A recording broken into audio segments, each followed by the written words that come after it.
फाल्गुन माह का महत्व और जाने क्या करें और क्या ना करें। फाल्गुन माह हिंदू कैलेंडर का आखिरी महीना होता है। ये माघ पूर्णिमा के बाद आता है और इसके बाद हिंदू नव वर्ष की शुरुआत होती है। इस महीने महाशिवरात्रि और होली जैसी कई त्योहार मनाए जाते हैं। साथ ही इस महीने में कुछ ऐसे शुभ मुहूर्त होते हैं जब मांगलिक कार्य जैसे विवाह, मुंडन और गृह प्रवेश आदि किए जा सकते हैं।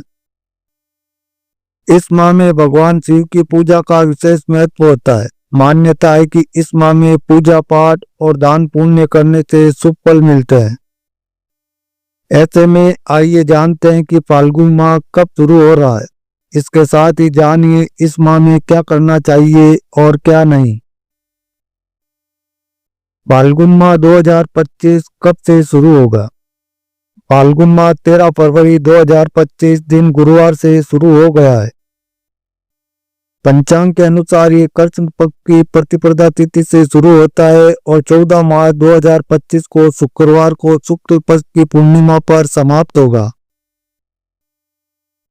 फाल्गुन माह हिंदू कैलेंडर का 12वां महीना होता है। इस माह में महाशिवरात्रि और होली जैसे प्रमुख त्योहार मनाए जाते हैं। महाशिवरात्रि भगवान शिव की पूजा का दिन होता है, जबकि होली रंगों का त्योहार है जो खुशी और प्रेम का प्रतीक है। इस महीने में विजया एकादशी भी होती है, जिसे भगवान विष्णु के आशीर्वाद के लिए मनाया जाता है। फाल्गुन माह के दौरान दान पुण्य करने से जीवन में सुख, शांति और समृद्धि आती है। फाल्गुन माह में क्या करें और फाल्गुन माह में क्या ना करें। फाल्गुन माह में सबसे पहले तो भगवान शिव की पूजा करनी चाहिए। इस दौरान प्रतिदिन शिवलिंग पर जल अर्पित करें और भगवान के मंत्रों का जाप करें। इसके साथ ही दान पुण्य करना भी फायदेमंद माना जाता है। मान्यता है कि इस महीने में दान करने से व्यक्ति के जीवन में खुशियां और समृद्धि आती है। इस समय गाय की सेवा करना भी शुभ माना जाता है। अगर हो सके तो चंद्रमा की पूजा भी करें, इससे जीवन में शांति बनी रहती है। फाल्गुन माह में कुछ कार्यों को करने से बचना चाहिए। इस दौरान मांस, शराब और मदिरा का सेवन बिल्कुल नहीं करना चाहिए। इसके अलावा किसी के बारे में नकारात्मक विचार रखना भी ठीक नहीं माना जाता है।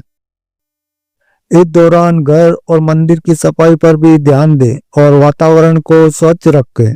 इस माह में सकारात्मक सोच और शांति बनाए रखना जरूरी है। फाल्गुन के महीने में भगवान कृष्ण की नियमित पूजा करनी चाहिए और उन्हें पूरे महीने अपने मनपसंद रंग का गुलाल भगवान को अर्पित करना चाहिए।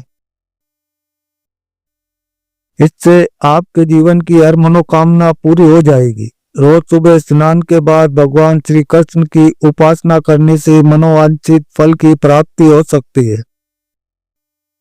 इस माह में स्नान और दान करने से शुभ फलों की प्राप्ति होती है। इसलिए इस पवित्र माह में आप अपनी इच्छा अनुसार किसी गरीब या जरूरतमंद इंसान को कुछ भी दान कर सकते हैं।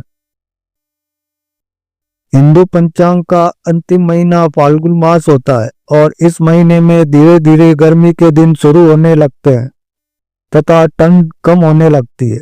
फाल्गुन मास में महाशिवरात्रि और होली ये दो सबसे बड़े त्योहार पड़ते हैं, जो कि बहुत ही धूमधाम से मनाए जाते हैं।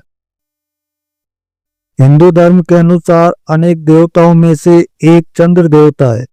चंद्र के देवता भगवान शिव हैं और शिव जी ने चंद्रमा को अपने सिर पर धारण कर रखा है। अतः पुराणों की माने तो फाल्गुन माह चंद्र देव की आराधना के लिए सबसे उपयुक्त समय होता है, क्योंकि ये चंद्रमा का जन्म माह माना जाता है। फाल्गुन माह में भगवान श्री कृष्ण की आराधना का भी विशेष महत्व है। इस माह में विशेषकर भगवान श्री कृष्ण के 3 स्वरूपों की पूजा करना बहुत ही लाभदायी माना जाता है। इसमें श्री कृष्ण के बाल कृष्ण स्वरूप, युवा रूप के कृष्ण और गुरु कृष्ण की पूजा की जाती है। बाल कृष्ण रूप की पूजा संतान पाने के लिए और युवा स्वरूप कृष्ण का पूजन दाम्पत्य जीवन मधुर बनाने हेतु और गुरु रूप कृष्ण का पूजन मोक्ष और वैराग्य पाने के लिए ही फाल्गुन के महीने में श्री कृष्ण जी का पूजन अवश्य ही सभी को करना चाहिए। साथ ही श्री गणेश के पूजन का भी महत्व है। फाल्गुन महीने में अपने खान पान और दिनचर्या में बदलाव करना बहुत ही खास माना गया है, क्योंकि इस माह भोजन में अनाज का प्रयोग कम करके मौसमी फलों का सेवन अधिक करने की मान्यता है। फाल्गुन मास की कथा के अनुसार सत्युग की बात है। उस समय एक बड़ा ही धर्मात्मा राजा का राज्य था। उसके राज्य में एक ब्राह्मण था। उसका नाम था विष्णु शर्मा। विष्णु शर्मा के 7 पुत्र थे और वे सातों अलग अलग रहते थे। जब विष्णु शर्मा का वृद्धावस्था का समय आया तो उसने सब बहुओं से कहा, तुम सब गणेश का व्रत करो। समय विष्णु शर्मा भी इस व्रत को किया करता था। अब वो बूढ़ा हो जाने पर यह दायित्व अपनी बहुओं को सौंपना चाहता था। जब उसने बहुओं से इस व्रत के लिए कहा तो बहुओं ने नाक सिकोड़ते हुए उसकी आज्ञा न मानकर उनका अपमान कर दिया। अंत में छोटी बहू ने अपने ससुर की बात मान ली और पूजन के सामान की व्यवस्था करके ससुर के साथ व्रत किया तथा भोजन नहीं किया और ससुर को भोजन करा दिया। जब आधी रात बीती तो विष्णु शर्मा को उल्टी और दस्त लग गए। तब छोटी बहू ने मल मूत्र में भरे गंदे कपड़ों को साफ करके ससुर के शरीर को धोया और पोंछा और पूरी रात बिना कुछ खाए पिए जागती रही। फिर गणेश जी ने उन दोनों पर अपनी कृपा की। ससुर का स्वास्थ्य ठीक हो गया और छोटी बहू का घर धन धान्य से पूर्ण हो गया। तत्पश्चात अन्य बहू को भी इस घटना से प्रेरणा मिली और उन्होंने भी श्री गणेश जी का व्रत किया। अतः फाल्गुन मास में जो भी व्यक्ति सच्चे मन से गणेश जी का व्रत करता है, भगवान गणेश उसकी सभी मनोकामनाएं पूरी करते हैं। फाल्गुन महीने में तामसिक भोजन और मदिरा का सेवन न करें। साथ ही आसुरी प्रवृत्ति का त्याग करें। मन और मस्तिष्क महादेव के ध्यान में लगाएं। फाल्गुन महीने को रंगों का महीना भी कहा जाता है। इस महीने में होली मनाई जाती है। इसके लिए पूजा में आप अबीर का इस्तेमाल कर सकते हैं। भगवान को अबीर जरूर अर्पित करें। साथ ही रंग बिरंगे वस्त्र भी धारण कर सकते हैं। धर्म पंडितों की माने तो फाल्गुन महीने में सामान्य पानी से स्नान करना श्रेष्ठकर होता है। इसके लिए फाल्गुन महीने में गर्म पानी से स्नान न करें। इस महीने में मौसमी फलों का सेवन अधिक से अधिक करें। संध्या काल में भी फल का सेवन कर सकते हैं। फाल्गुन महीने में किसी का अपमान न करें और किसी को कटु शब्द न बोलें और न ही किसी के प्रति ईर्ष्या और द्वेष की भावना रखें।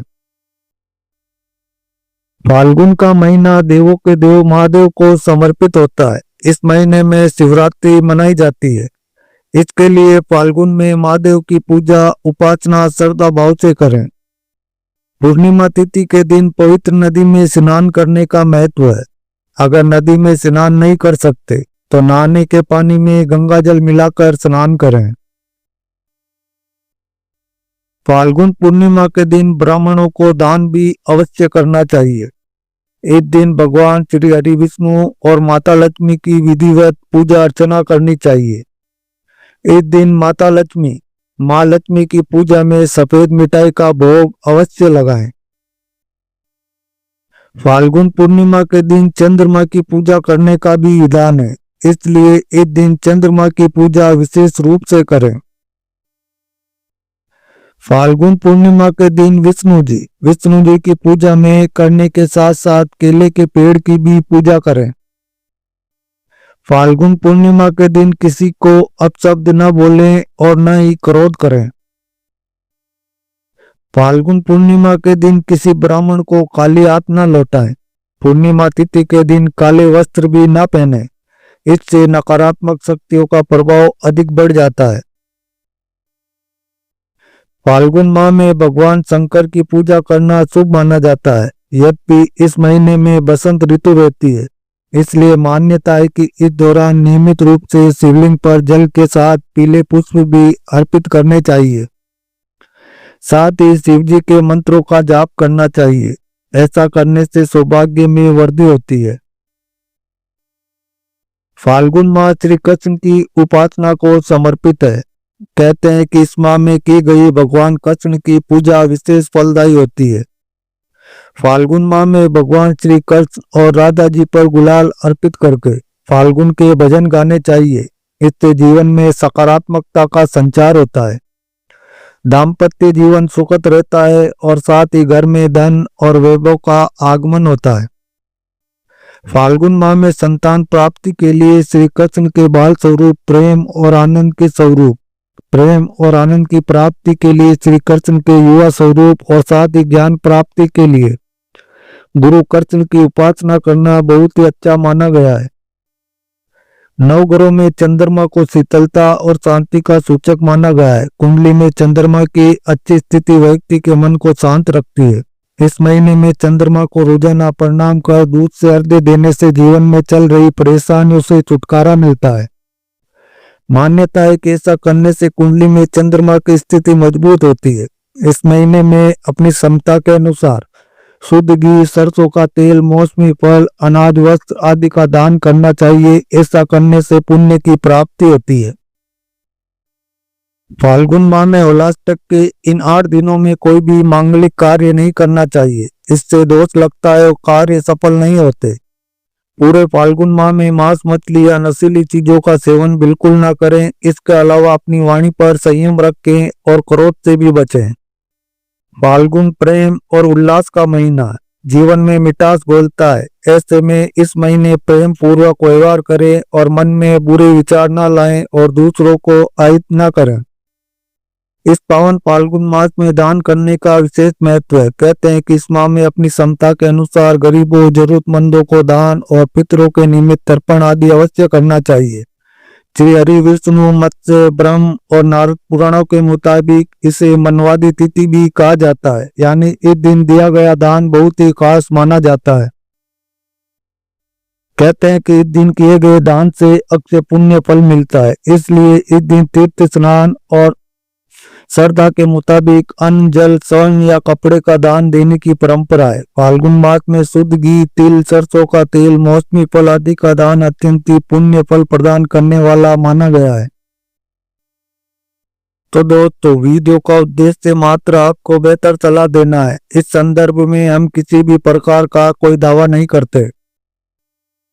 आज की हमारी वीडियो आपको कैसी लगी हमें कमेंट में जरूर बताएं। अगर आपको हमारी वीडियो अच्छी लगी हो तो वीडियो को एक लाइक जरूर करें और चैनल पर पहली बार आए हैं तो चैनल को सब्सक्राइब भी अवश्य कर लें।